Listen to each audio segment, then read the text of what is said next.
일어나라, 빛을 발하라. 이는 내 빛이 이르렀고 여호와의 영광이 내 위에 임하였음이니라. 보라, 어둠이 땅을 덮을 것이며 캄캄함이 만민을 가리려니와 오직 여호와께서 내 위에 임하실 것이며 그 영광이 내 위에 나타나리니 나라들은 내 빛으로 왕들은 비치는 내 광명으로 나오리라. 하나님은 영이시니 예배하는 자가 영과 진리로 예배할지니라.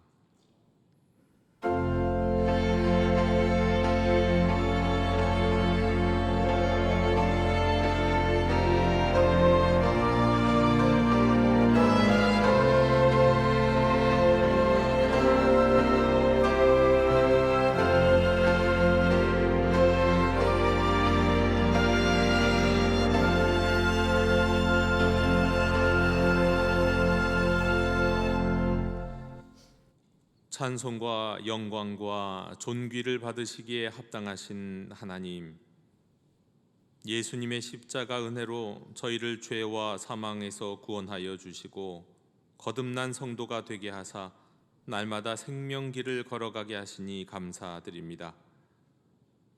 오늘은 거룩한 주일을 맞이하여 이렇게 기쁜 찬송을 부르며 하나님을 만나는 예배의 자리로 나아오게 하시니 감사합니다. 베풀어 주신 크신 사랑과 구원의 은총을 잊지 않고 오직 성삼위일체 하나님께만 예배하겠사오니 저희가 드리는 찬송과 기도와 예물과 헌신을 기쁘게 받아 주시옵소서. 예수님의 이름으로 기원하옵나이다. 아멘. 다 함께 자리에서 일어나셔서 오늘 이곳에 계신 성령님을 찬양하시겠습니다.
공의로우신 하나님 아버지, 주 앞에서는 지극히 작은 허물도 숨길 수 없으므로 이 시간 우리의 죄악을 남김없이 고백하기를 원합니다.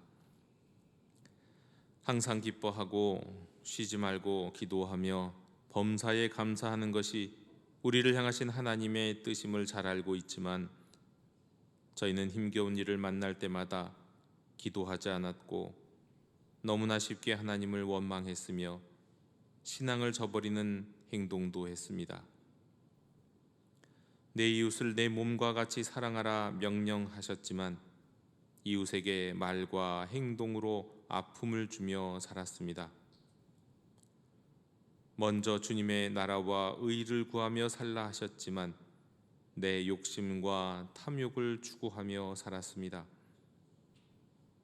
순종해야 할 순간에 거역하였고 감사해야 할 조건 앞에서 교만했습니다. 주여, 저희의 믿음 없음과 불순종과 완악함을 용서해 주시옵소서. 긍휼을 베풀어 주시옵소서.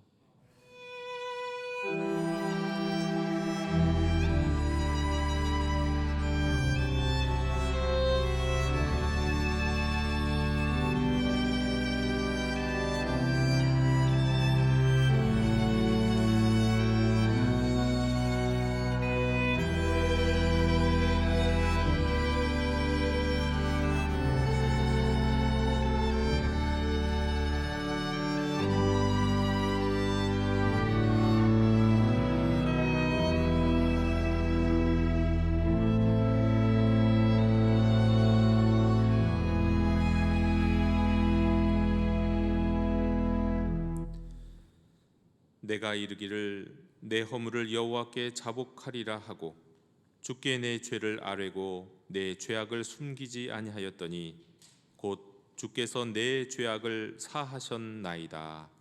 아멘. 나는 전능하신 아버지 하나님 천지의 창조주를 믿습니다. 나는 그의 유일하신 아들 우리 주 예수 그리스도를 믿습니다. 그는 성령으로 잉태되어 동정녀 마리아에게서 나시고 본디오 빌라도에게 고난을 받아 십자가에 못 박혀 죽으시고 장사된 지 사흘 만에 죽은 자 가운데서 다시 살아나셨으며 하늘에 오르시어 전능하신 아버지 하나님 우편에 앉아 계시다가 거기로부터 살아있는 자와 죽은 자를 심판하러 오십니다. 나는 성령을 믿으며 거룩한 공교회와 성도의 교제와 죄를 용서받는 것과 몸의 부활과 영생을 믿습니다. 아멘. 자리에 앉으셔서 성시교독 5번을 교독하시겠습니다.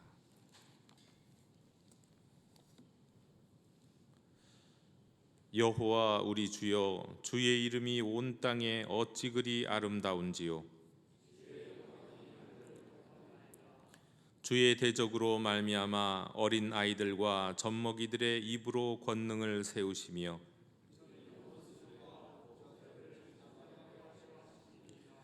주의 손가락으로 만드신 주의 하늘과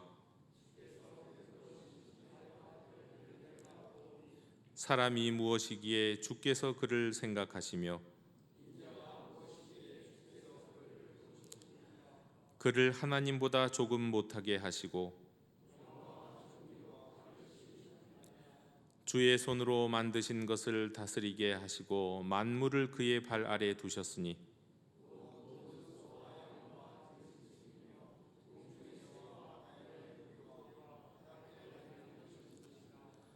여호와 우리 주여, 주의 이름이 온 땅에 어찌 그리 아름다운지요. 아멘.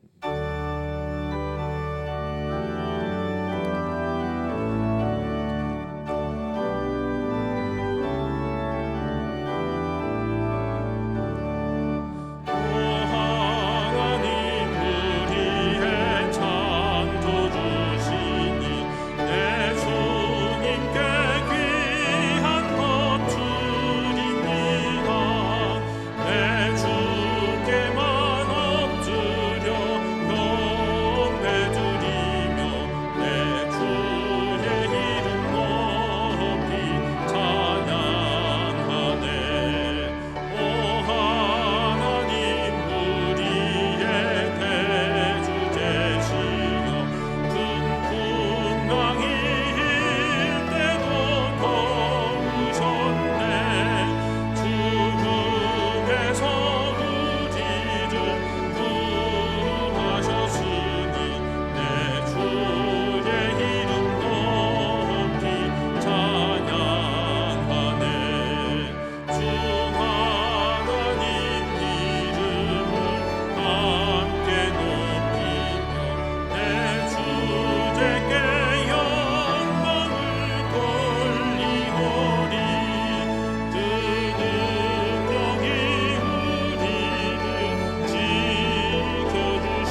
하나님 아버지 인도하심 따라 필요한 것 깨닫고 겸손하게 마음으로 주님 앞에 나갑니다. 주님 진리로 우리를 이끌어 주시옵소서. 주님의 길로 각각 온천하며 하늘의 모든 이에게 지혜를 주시기를 믿고 주님 앞에 나아갑니다. 우리는 소망이 되셔서 감사합니다. 예수님의 이름으로 기도합니다. 아멘.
교회 실천을 전해드리겠습니다. 우리 예배하는 공동체 영도교회 주일 예배에 오신 모든 분들을 축복하고 환영합니다. 오늘은 우리가 주연절 후 네 번째 주일 및 우리가 선교 주일로 지킵니다. 오는 주 수요 기도회는 오전 기도회는 교구별 기도회로 드리고 저녁에는 일반 우리 평소에 예배대로 이 본당에서 기도회를 드리겠습니다.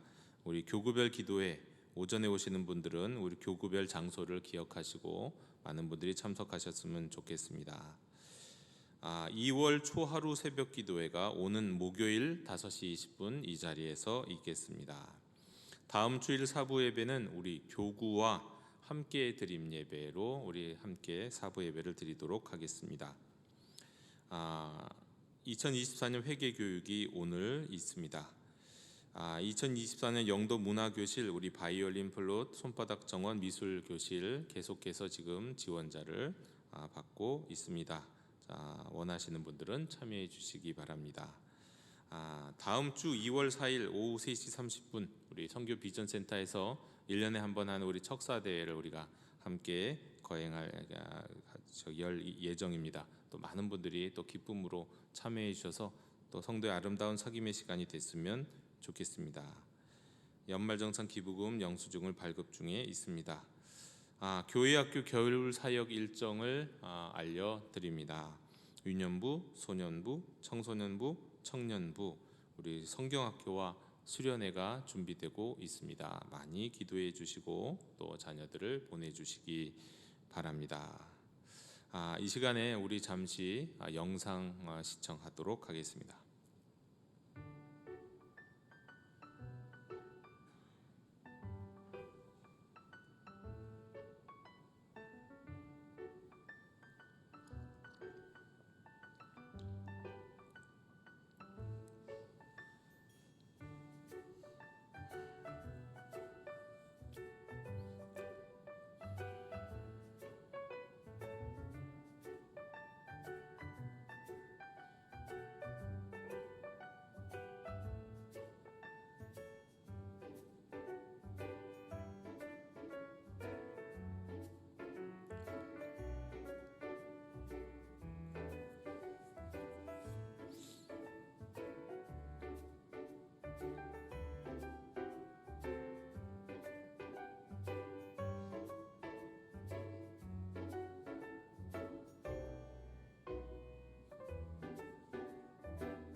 네, 우리 후원해 주시고 또 섬겨 주신 많은 분들께 감사드립니다. 우리 청년들은 또 계속해서 이런 비슷한 사역들로 또 우리 교회를 섬기고 이웃들을 섬길 예정입니다.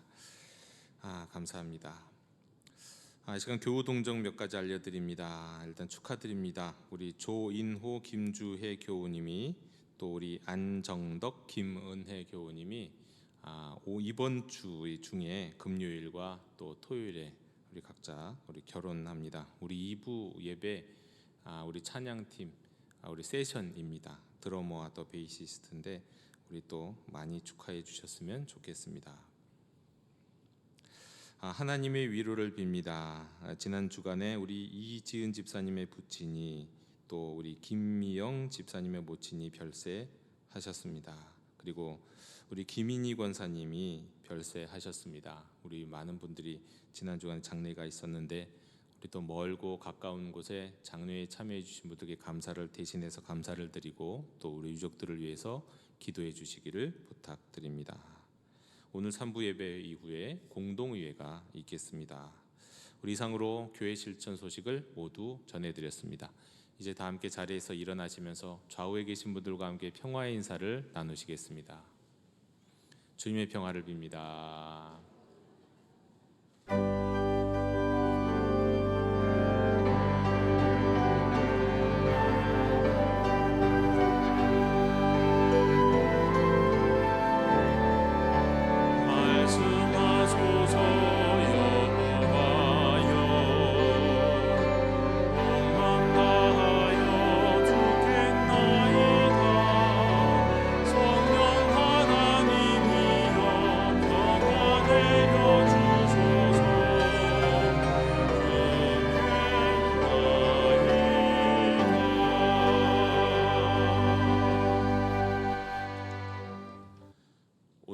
주시는 하나님의 말씀은 마태복음 18장 10절에서 14절까지의 말씀입니다.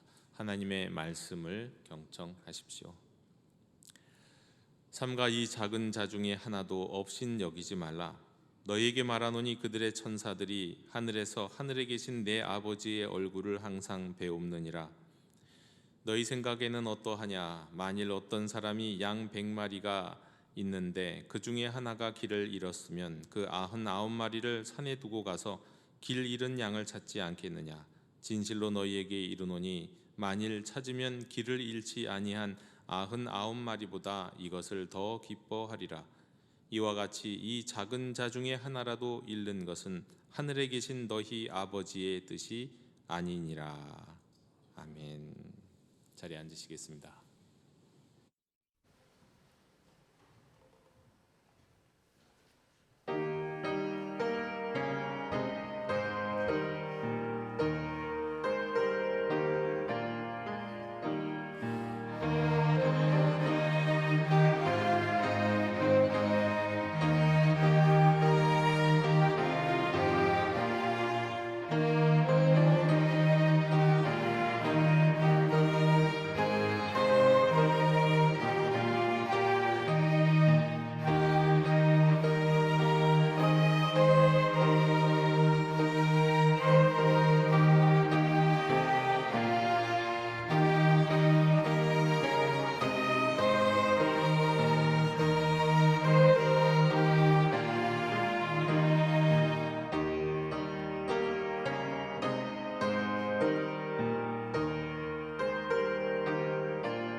아멘. 언젠가도 말씀드린 적이 있는 이야기입니다. 꽤 오래전의 이야기라고 하는데요. 시골에 사시던 할아버지가 할머님이 별세하신 후에 아들 며느리의 권유로 상경하셔서 아들 집에 귀거하게 되셨습니다. 아들, 며느리, 손자, 또 일해주시는 여사님, 그리고 강아지가 있는 집이었습니다. 낮에는 자꾸 일거리를 만드셔서 출타하시는 편이긴 했지만 또 뭐 매일 나가실 수 있는 것도 아니다 보니 집에 있는 시간이 많아지셨습니다. 이 집에 계시다 보니 이 아들 집안이 돌아가는 구조와 그 집 서열을 파악할 수 있게 됐습니다. 시대가 많이 변했는지라 이 가장 어린 손주를 중심으로 집안이 돌아가는 것 같았습니다. 또 개, 강아지는 할아버지 생각에는 한겨울에도 집 밖에 내놓고 키우고 먹다 남은 음식 주는 줄로만 알고 계셨는데, 아니 강아지를 얼마나 애지중지 키우는지 사료에 옷에 간식에 목욕에 미용에 병원에 등등등 도무지 적응이 되지 않았습니다. 그러다가 뭔가 점점 소외감이 느껴지면서 한 번은 아들 집의 이 구성원들의 서열을 한번 생각해 보게 됐습니다. 할아버지는 두말할 나위 없이 나는 꼴찌야 라고 생각을 했고, 누가 1위인가 싶었더니 며느리인지 손주인지 좀 헷갈렸습니다. 그리고 세 번째는 아들인 것 같고, 아니 아들도 세 번째가 아니라 가만히 보면 아들이 강아지에도 좀 밀리는 것 같았습니다. 그리고 할아버지 자신 앞에는 이제 일해주시는 여사님이 계신다는 생각이 들었습니다. 그러다가 어느 날은 이제 문득 외로워지셨던 이 할아버지가 작은 메모를 한 장 두고 시골로 남겨두고는 시골로 내려갔습니다. 아들에게 남겨주는 메모였는데 그 메모의 내용이 이랬다죠. 사위야 잘 있거라, 유기는 간다. 할아버지는 유기이고요. 그리고 아들은 사위였던 겁니다. 여러 동물의 세계에서와 그리고 인간의 세계에서, 그리고 또 우리가 살아가고 있는 이 세상에서 어떤 무리든지 어떤 조직이든지 간에 가만히 보면 다 서열이 존재합니다. 공식적 서열이 있고 비공식적인 서열이 있죠. 그래서 눈치가 빠른 사람들은요, 어떤 모임이나 어떤 장소에 가면 서열을 제일 먼저 파악합니다. 의도적으로가 아니라 그냥 감각적으로 말이죠. 그래서 자동적으로 그걸 파악하게 되기도 합니다. 그리고 그 서열에 맞게 서열에 맞는 그 사람에게 또 합당하게 또 행동을 하죠. 눈치 빠른 사람입니다. 저는 이런 것들을 이제 생각하고 또 묵상하다가 문득 이 지구상의 서열이 좀 궁금해졌습니다. 그래서 이제 우리 요즘 챗 GPT, 또 구글의 바드 이러는 AI들이 있잖아요. AI에다가 몇 가지 AI 검색을 해봤습니다. 지구상에서 서열 1위는 누군가?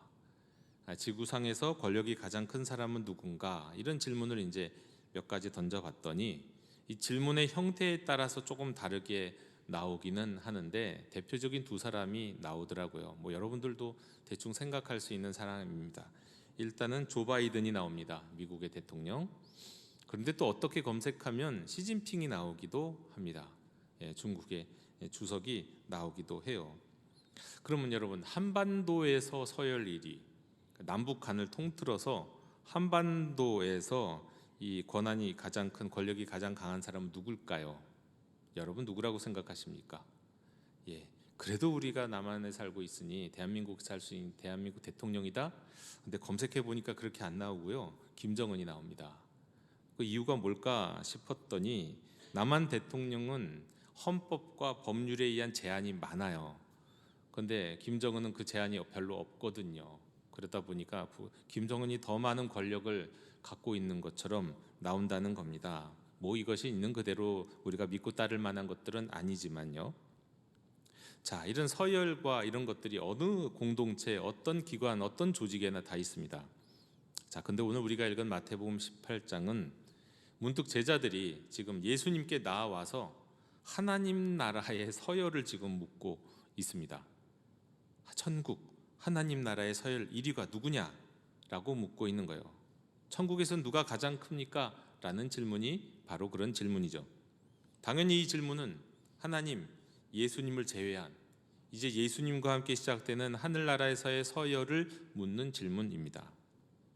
그런데 일단 예수님은 먼저 서열이 어떻게 되느냐라고 하는 질문에 서열을 얘기하지 않으세요. 그러니까 크고 작음을 얘기하지 않으시고 일종의 어떻게 보면 커트라인을 얘기하십니다.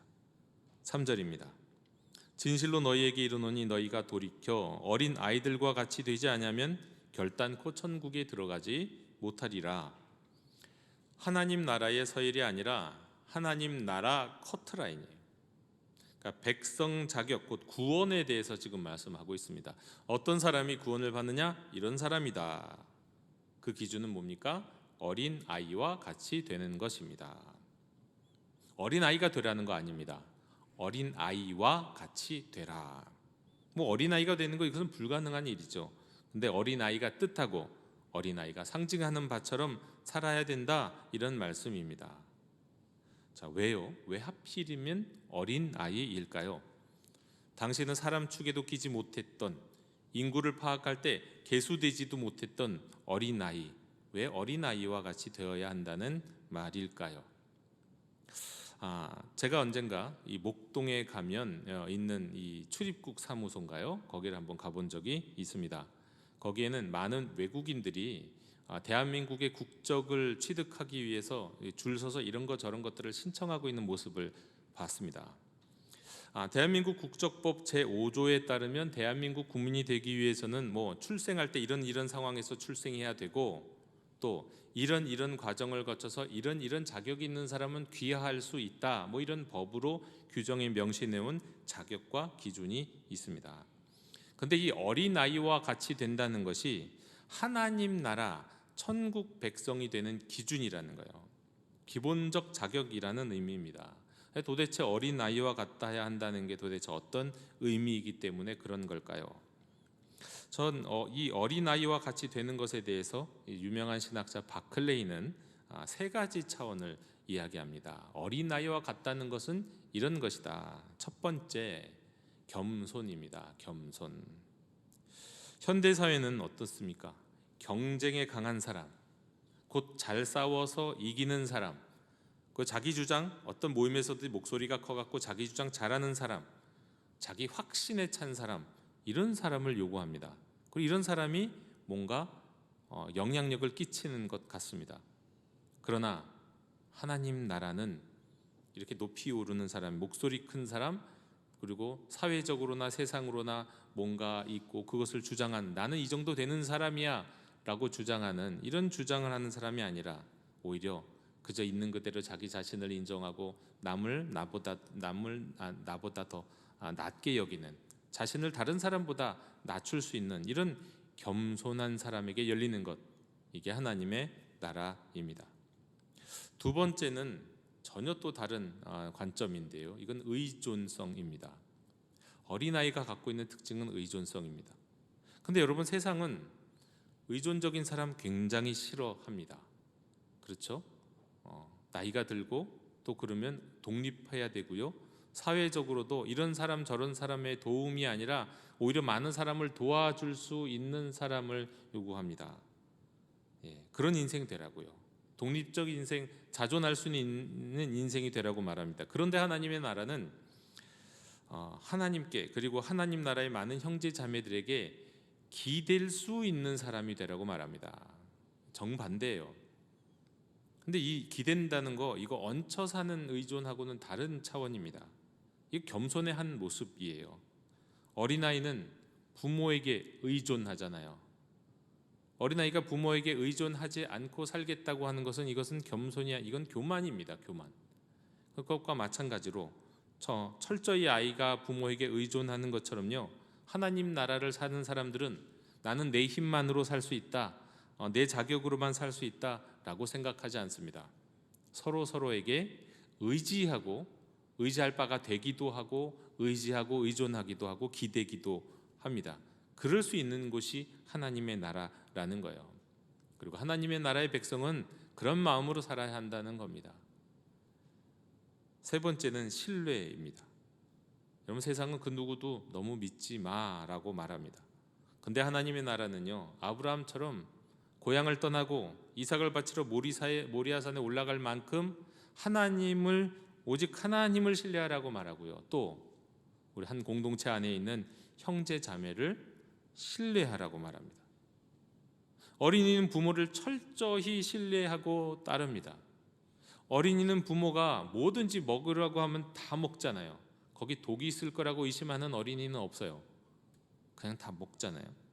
근데 하나님 나라도 모든 것을 우리에게 공급해 주시는 그 하나님을 철저하게 신뢰하고 의지하는 나라입니다. 그럴 수 있어야 합니다. 세상에 믿을 것은 나밖에 없어, 우리 가족밖에 없어, 이런 믿음과 이런 생각으로 살아가는 사람에게 하나님 나라는 합당하지 않습니다. 교회를 다녀도 하나님 나라 백성으로 사는 게 아닌 거예요. 한마디로 이와 같이 어린 나이와 같이 자기를 낮추는 사람, 자기의 힘과 자기의 권위와 자기의 의견과 이념과 생각과 판단까지도 놓고 내려놓을 수 있는 사람이 하나님 백성됨의 기준이고 커트라인이라는 겁니다. 커트라인. 이르시되 진실로 너희에게 이르노니 너희가 돌이켜 어린 아이들과 같이 되지 않으면 결단코 천국에 들어가지 못하리라. 여러분, 천국, 하나님 나라는요, 자신의 힘, 자신의 지위, 능력, 공로, 재능, 재물, 그러니까 세상적으로 말하면 다 인정받을 수 있는 그런 것들을 다 가졌다고 하더라도 이거 내려놓고 들어갈 수 있는 사람이에요. 내려놓을 수 있는 거예요. 이렇게 자신을 낮출 수 있을 때 하나님 나라의 백성으로서 비로소 살아갈 수 있게 됩니다. 물론 이 말씀은 시험 커트라인처럼, 정말 어떤 시험의 커트라인처럼 요 이상은 합격하고 이하는 불합격, 사실 그런 말씀은 아니죠. 만약에 이렇게 따지면 우리 가운데 이 말씀의 기준으로 볼 때 합격할 수 있는 사람 정말 많지 않을 겁니다. 다만 또 이렇게 사는 것이 과연 가능한가? 라는 질문도 제기가 될 겁니다. 그러나 이 말씀은 분명히 이겁니다. 너희가 이 땅에서 하나님 나라의 백성, 천국 백성으로 살고자 하느냐, 하나님의 다스림 가운데 산다는 것이 어떤 것인지 경험하기 원하느냐, 로마 제국이나 대한민국이 아니라 하나님 나라의 풍요로움을 누리며 살기 원하느냐, 그러려면 내가 밟고 올라가려고 애쓰지 말고 어린아이와 같이 겸손하고 또 하나님을 의지하고 서로 의존하면서 신뢰하면서 살 수 있어야 한다. 그때에 너희는 비로소 하나님의 나라를 온전하게 경험한다. 그런 의미입니다. 우리나라에서는 연 1회 국가 조찬 기도회가 열립니다. 이때는 거의 빠짐없이 대통령이 참석합니다. 대통령의 종교랑 상관없어요. 거의 대부분, 특별히 탄핵 정국이 아닌 바에는 반드시 참석합니다. 일단 대통령은 대한민국에서는 서열 1위죠.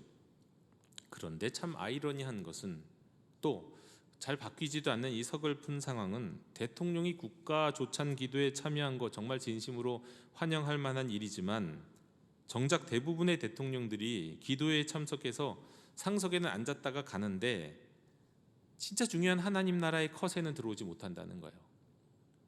도대체 기도회의 자리에 있고 하나님 앞에 나가는 자리인데, 하나님 나라의 기도를 드리는 자리인데 하나님 나라에 본인은 속하지 못해요.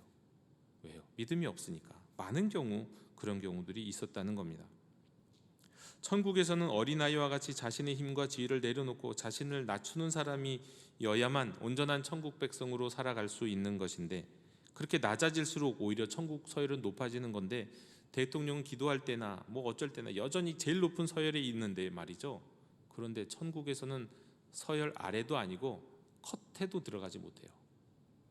그런데 그런 국가 지찬 기도회를 합니다. 그걸 볼 때마다 참 아이러니하다. 저게 나쁜 거 아니고 좋은 거 같기는 한데 이상하다는 생각이 늘 들지요.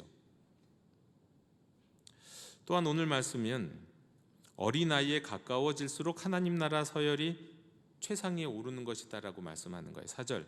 그러므로 누구든지 이 어린아이와 같이 자기를 낮추는 사람이 천국에서는 큰 자다. 나아가서 이렇게 세상에서 경쟁력 있고 세상이 추구하는 인간상과 정반대의 어린아이와 같은 사람을 영접하는 것도 중요하다고 말씀합니다. 이런 어린아이와 같은 사람을 영접하는 것은 예수님을 영접하는 것과 같다고 말씀하세요. 5절. 또 누구든지 내 이름으로 이런 어린아이 하나를 영접하면 곧 나를 영접함이니. 하나님 나라의 백성은 자기 자신만 어린아이와 같아지면 되는 게 아닙니다. 근데 사실 자기 자신이 어린아이와 같아지면 다른 어린아이와 같아진 사람들을 영접하게 돼요. 네. 자기 자신이 낮아지면 그렇게 돼요. 많은 사람들을 영접하게 돼요. 환대하게 되고 그렇게 더불어 살아가게 됩니다. 그런데 또한 이 말씀 가운데 이제 어린아이라는 의미가 조금 확장이 됩니다. 이때까지는 겸손하고 또 의존하고 신뢰하는 그런 어린아이만 바라보게 되는데 한 절 한 절 나가면서 이 어린아이의 의미가 달라져요. 또 넓어져요. 5절에서 말씀하는 어린아이는요, 이 겸손하고 의지하고 신뢰하는 그런 어린아이와 같은 상황만을 뜻하는 게 아니라 어린아이라는 말이 갖고 있는 또 다른 속성에 대해서 이제 말씀하기 시작합니다. 여기서 어린아이를 뜻하는 단어는 헬라어로 파이디온이라고 하거든요. 많이 들어보셨을 거예요. 파이디온 성교회라고 있죠. 자, 이 파이디온이 어린아이입니다. 그런데 이 파이디온이라는 말은 어디에서 또 많이 사용되는 표현이냐면 스승들이, 랍비들이 자기의 제자들을 부를 때 파이디온하고 불러요. 애들아, 어린 애들아 하고 부르는 거예요. 그러니까 제자들을 부를 때 사용하는 말. 그러니까 이 파이디온을 영접하면 예수님을 영접한다라고 말씀하셨는데, 이 파이디온은 문자적으로 어린아이와 같은 속성을 가진 사람이지만 또한 이 파이디온은 스승만큼은 되지 못하는 제자들, 성숙하지 못한 사람, 완숙하지 못한 단계의 사람을 의미하기도 합니다. 바클레이는 파이디온, 이 어린아이란 이제 방금 믿기 시작한 사람, 아직까지 신앙이 성숙하지 못하고 안정되지 못한 사람, 이제 첫 발을 간신히 띄었기 때문에 쉽게 그 길에서, 믿음의 길에서 이탈할 수도 있는 초신자를 뜻한다, 이렇게 말하기도 합니다. 예수님의 이름으로 이런 파이디온을 영접하는 것은 예수님을 위해 파이디온을 영접하라는 것이고, 또 파이디온을 영접하면 예수님을 영접하는 것이다, 이렇게 말씀합니다. 아직은 초신자고 또 미숙하고 또 시험에 들기 쉬운 형제자매를 영접해서 그들을 위로하고 격려하고 힘이 되어주는 거, 이거는 예수님을 위한 일이고 사실 이거는 예수님에게 행하는 것이라고 말씀합니다. 10년 전에 큰 인기를 얻었던 이 미생이라는 드라마가 있죠. 보신 분들도 많이 계실 텐데, 이 고등학교를 검정고시로 졸업한 주인공 장글에는 어떤 기업의 사장님 부탁에 힘입어서 대기업 무역회사의 인턴으로 취직합니다. 인턴이에요. 근데 이 단지 인턴 사원이고 아직 정규직도 아닌데, 뭐 계약직도 아닌 인턴인데, 그럼에도 불구하고 다른 인턴 사원들이 또 직장 상사들이 처음에 이 장그래를 받아들이지 못해요. 영접하지 못해요. 왜냐하면 그들은 대기업에 취직하기 위해서 정말 많은 시간과 돈을 들여서 상당한 스펙을 쌓았어요. 어학도 뭐 한 가지 뭐 영어, 독일어, 뭐 러시아 몇 개 국어를 하는, 중국어 몇 개 국어를 하는 신입 사원, 인턴 사원들도 막 있고, 여러 가지 자격증도 막 이렇게 쌓아놨는데 학벌도 없지, 자격증도 하나도 없지 하는 사람이 갑자기 낙하산으로 내려왔다고 하면서 이것에 대해서 막 분노하고 있는 거예요. 같은 인턴 사원끼리 분노하고 절 받아들이지 못하는 모습을 보여줍니다. 또 이 인턴 사원들끼리 사이에도 그런데 이 회사의 분위기를 보니까 참 치열해요. 대리는 인턴에게, 과장은 대리에게, 부장은 과장에게 어찌나 고함을 질러내는지 제가 드라마를 볼 때마다 도대체 고함 소리가 몇 번 나오나 싶었는데 정말 몇 번씩, 고함 있는 대로 고함을 치는 게 몇 번이 나오더라고요. 아마 요즘 회사는 그렇지는 않을 것 같은데 말이죠. 또 개인별로 또 팀별로 어찌나 또 경쟁을 하는지, 살벌한 직장 안에서 또 어떻게든 위로 동료 아랫사람을 밟고서라도 위로 올라가려고 하는 이런 모습들이 그냥 그 직장 안에서 여실하게 나타납니다. 근데 이런 모습을 보면서 드라마 안에서 먼저 퇴직한 한 선배가 아직 회사에 남아있는 후배에게 이런 말을 하거든요. 회사를 어떤 곳으로 하냐면 전쟁터다라고요. 전쟁터. 그야말로 전쟁터 같은 상황을 보여줍니다. 그런데 참 이 드라마를 보면서 제가 신기했던 것은 뭐였냐면, 처음에는 분명히 그래요. 이 전쟁터 한복판에 정말로 능력도 없고 뭐 학벌도 없고 백도, 사실 진정한 백도 없는 한 주인공 장그래에게서 이 장글의 모습을 보면서 이 사람이 정말 이 성경 말씀에 나타나는 이 어린아이와 같은 모습을 가진 사람이구나 하는 생각을 하게 됐다는 거예요. 일단 능력도 없어요. 특별한 능력이 없어요. 자격도 없어요. 학벌도 없어요. 언어 능력도 부족해요. 그런데 배우려고 하고 겸손하게 하고 성실하게 감당하고 다른 사람을 자기보다 더 낫게 여기는 모습.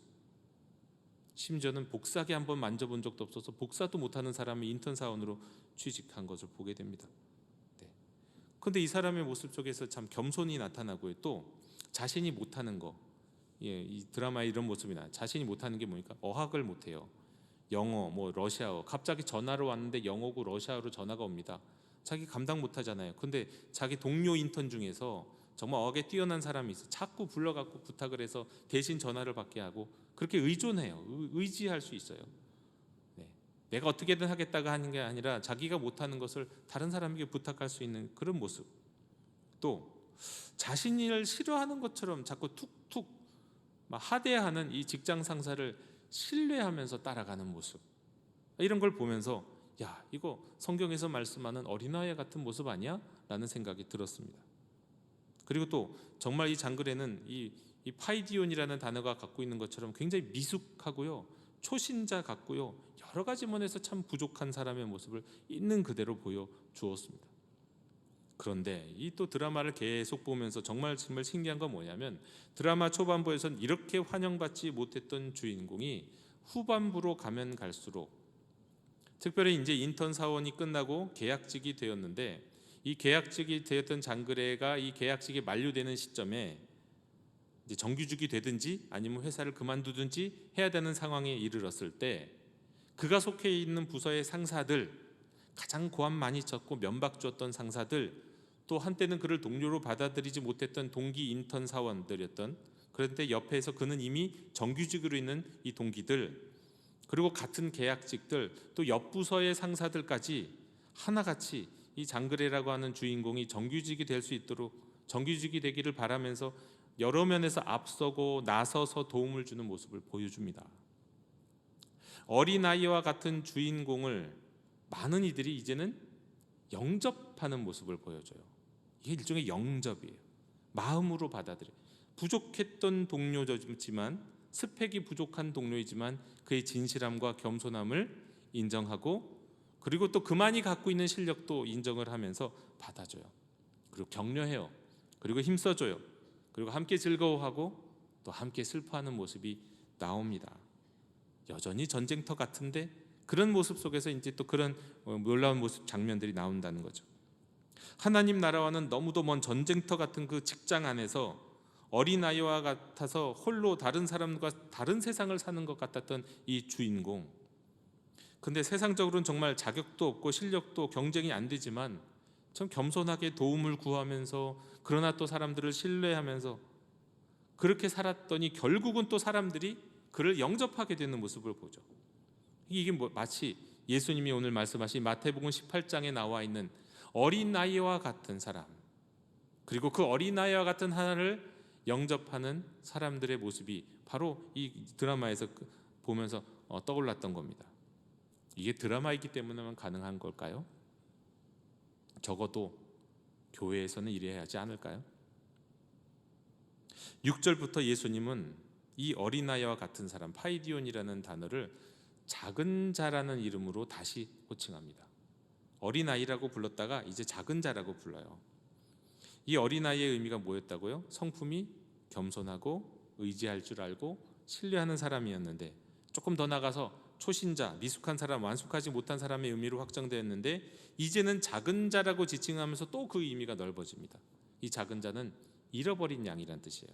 잃어버렸다가 이제 막 돌아온 형제자매, 타락했다가 막 돌아온 탕자와 같은 이를 이제 작은 자라고 부릅니다. 예수님은요, 이런 작은 자에 대한 또 지극한 관심을 보여주세요. 이런 작은 자들을 실족하게 하거나 실족하게 놔두는 것을 큰 죄라고 말씀합니다. 사람이 돌릴 수 없을 만큼 커서 나귀가 돌리는, 아마 삼손이 끌었을 만한 그런 연자맷돌을 목에 걸고 유대인들이 가장 싫어하는 혼돈의 상징인 바다에 던져지는 것이 나을 정도로 큰 죄라고요. 그들을 실족하게 하는 거, 작은 자를 실족하게 하는 게 큰 죄라는 거예요. 이만큼 큰 죄라는 거예요. 여러분, 일단 실족하게 한다는 것은 일부러 그리스도를 따르지 못하게 하는 것입니다.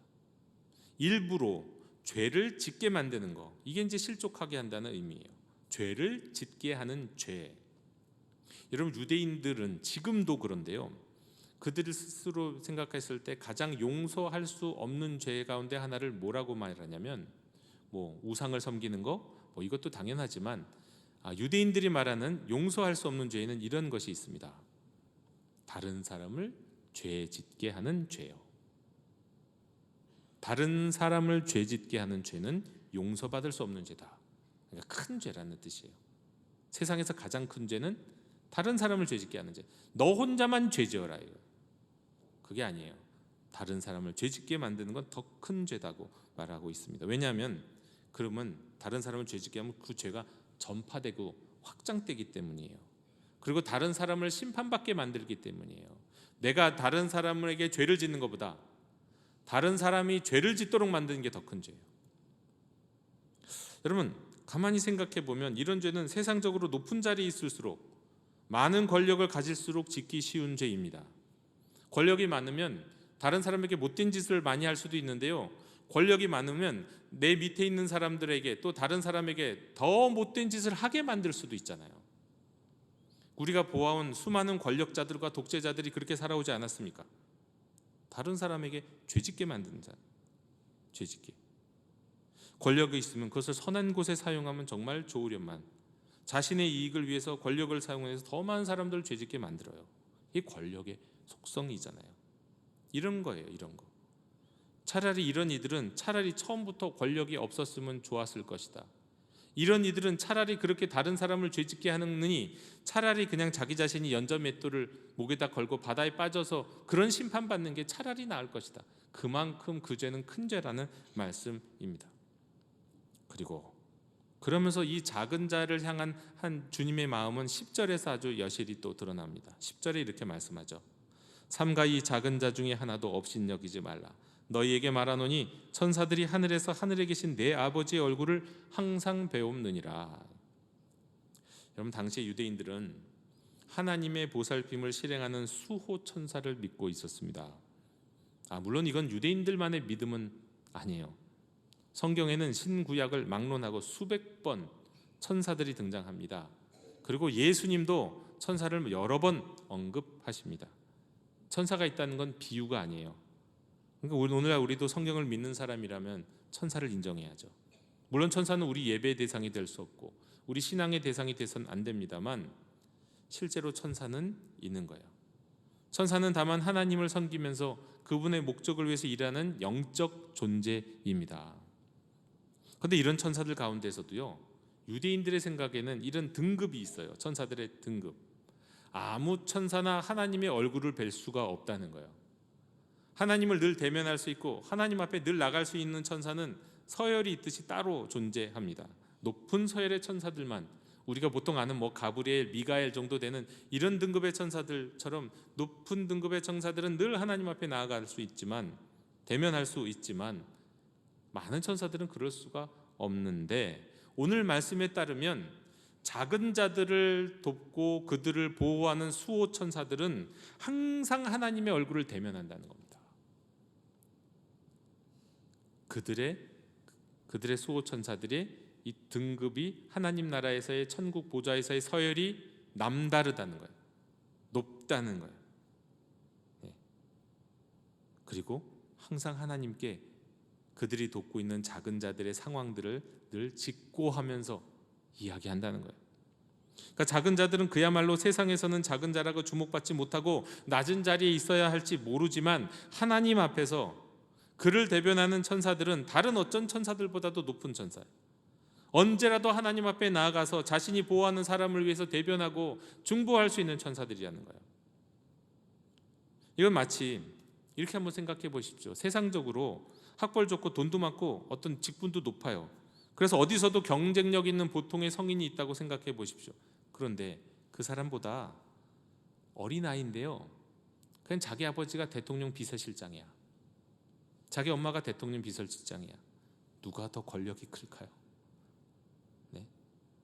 만약에 전쟁이 나면 누가 더 안전할까요? 영화 같은 데 보면 핵전쟁이 일어나거나 인류의 종말적인 대재앙이 일어나면은요, 무슨 뭐 노아의 방주라든가 대피소에 피하게 되거든요. 여러분, 누가 거기에 피할 수 있을까요? 아무것도 할 수 없는 어린아이. 그런데 그의 어린아이의 아버지가, 부모가 대통령 비서실장 정도 되면 훨씬 더 영향력이 있는 겁니다. 훨씬 더 도움이 되는 거예요. 마치 이와 같아요. 이 땅에서 우리가 어떤 권력이 있고 남들에게 자랑할 만한 무엇이 있어 보여도 세상에 나가서는 그렇다 해도 하나님 나라에서는 그게 별게 아니라는 거예요. 대단치 않아요. 하지만 세상에서 작은 자처럼 보이는 사람들은 오히려 하나님께서 늘 그를 주목하고 있어요. 천사들을 통해. 무엇이 필요한지, 어떤 어려움이 있는지 늘 지켜보고 계신다는 거예요. 그래서 세상에서는 작은 자, 세상에서는 어린아이와 같은 자가 하나님 나라에서는 큰 자라고, 세상에선 서열이 한없이 낮은 사람들이 하나님 나라에선 서열이 한없이 높은 천사들이 대변해주는 하나님 나라에서는 큰 자라고 말씀하고 있는 겁니다. 물론 하나님 나라 천국에서는 누구도 소외되지 않습니다. 소외가 일어나면 거기가 천국이 아니겠죠. 내가 이 땅에서 이 직분이 대통령이었으니까 하나님 나라에서는 반대로 무시당해도 된다? 그런 건 없습니다. 이건 일종의 역차별이잖아요. 하나님 나라의 서열이란 말을 표현을 했지만 하나님 나라에는 우리가 상상할 수 있는 그런 서열이 존재한다는 뜻은 아니에요. 이건 다만 비유인 겁니다. 세상에서는 자기 자신의 능력과 위치로 홀대받는 사람이, 우리는 인지하기 어려워도 하나님 나라에서는 그 누구보다도 주목받는, 하나님 나라에서는 연예인처럼 주목받고 VIP로 대접받는다는 거예요. 하나님의 나라에서는. 영도계 형제 자매 여러분, 세상에서는 누가 강요하지 않아도 큰 자를 주목합니다.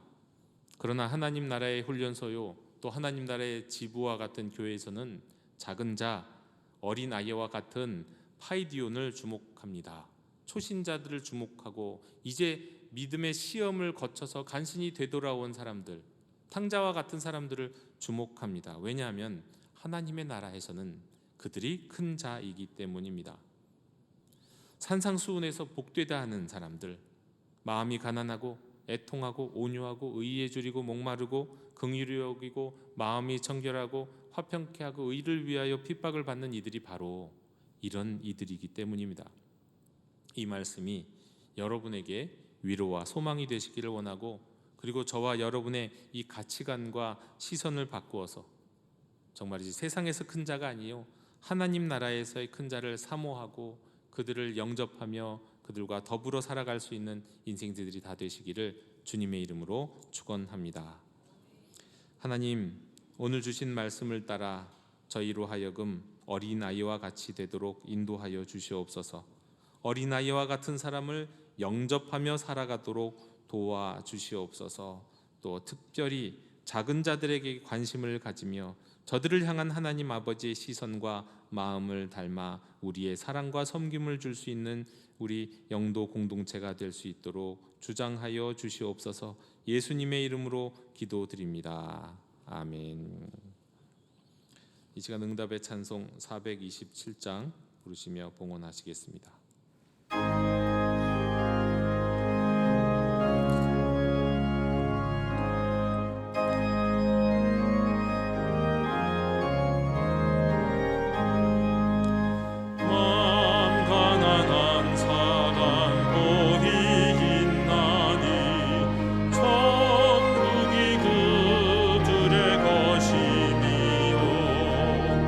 늘에 동하느니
은혜가 풍성하신 하나님, 저희가 누리는 모든 것들이 주님으로부터 왔음에 감사함으로 그 중에 일부를 구별하여 주님께 드립니다.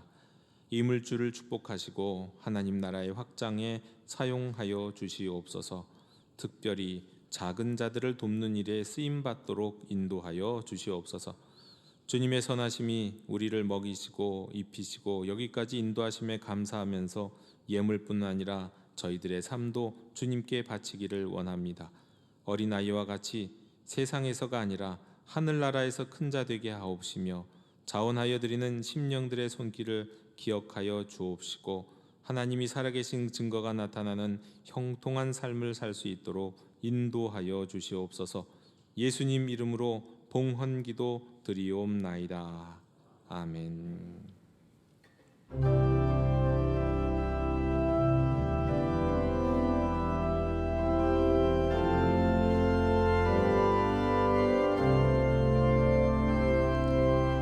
말씀 앞에서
지금은 우리 주 예수 그리스도의 은혜와 하나님 아버지의 크신 사랑과 성령님의 사귐이 세상보다 하나님 나라에서 큰 자 되기 원하는 모든 주의 백성들 머리 위에 지금부터 영원토록 함께 계시기를 간절히 축원하옵나이다.